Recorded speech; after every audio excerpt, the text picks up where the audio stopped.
Today we're gonna look at the last minute and 30 of the FAU and San Diego State game and what led to San Diego State ultimately winning.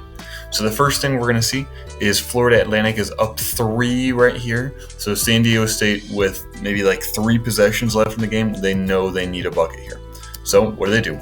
So first off, they overload one side.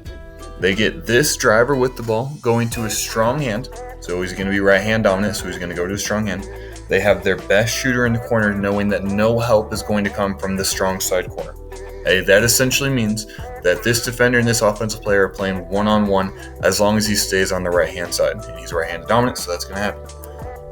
The other nice thing is this defender is in semi-foul trouble with 4 fouls. So they go right after him and say, we need a bucket. That's how we're going to go through it.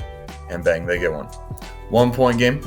Florida Atlantic comes down, and they're in a similar situation. They just want to create motion, offense, get downhill. Number 15 with a tremendous take and finish, putting Florida Atlantic back up by 3. San Diego State, same thing is going through their head. What do after a timeout is called, or out of bounds, whatever it was? Get the ball in the middle of the floor, one-on-one, target the defender that has 4 fouls, and a nice jump shot by 13 right there. Okay, so now is the crucial possession that determines the game. So, first off, we can see there's 12 seconds on the clock and 6 seconds on the shot clock. This is immediately after a timeout, so they had the chance to discuss it with their coach, what they're trying to do.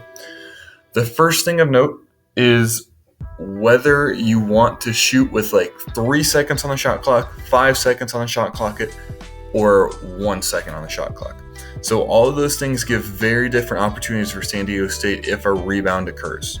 So the first thing, if I was the coach in this situation, this would be really hard to do, but what I'd probably tell the players is make sure you're shooting the ball with only 1 or 2 seconds off the clock.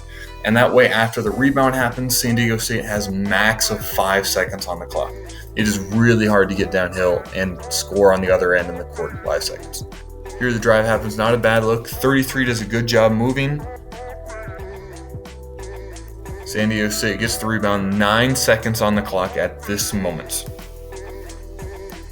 With 9 seconds, or I guess 8.3 when the outlet occurs, you have a decent amount of time to get down the court and try and get a decent look.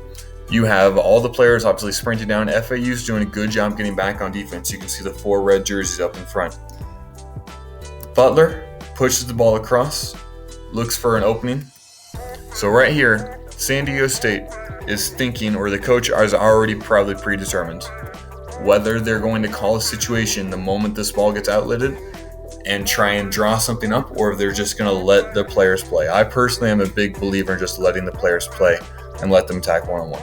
So here in the situation, watching it live, I honestly was like, they're not going to get a shot up. But Butler, this play right here, tremendous awareness of time and situation to know that despite not getting a good look here, he's able to be aware there is 2 seconds on the clock.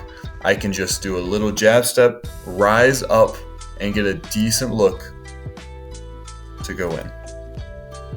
Great awareness by number 5 in this situation, tremendous, and also a great shot. This shot was as clean. It didn't hit rim, nothing, rise up, and nothing but net.